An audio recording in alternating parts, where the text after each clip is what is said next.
दर्शक बंधु आज आम कथा शीत दिने प्राय नवेम्बर डिसेम्बर मसरे आम कौ चारा लगेगा कौ टमाटो चारा लगेला आम बहुत सारा लाभ पाइपर।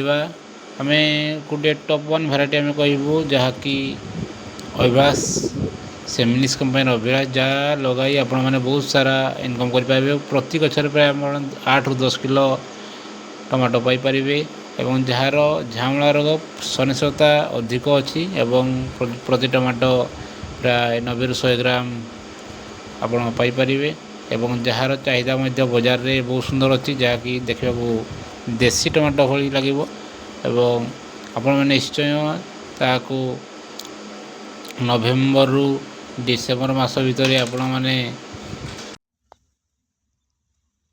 आमर ये इनफर्मेशन टी भल लगी निश्चय भाव आम चैनल को लाइक शेयर एवं सब्सक्राइब करूँ एवं एमती सुंदर सुंदर वीडियो देखापी आम चैनल को निश्चय भाव सब्सक्राइब करूँ।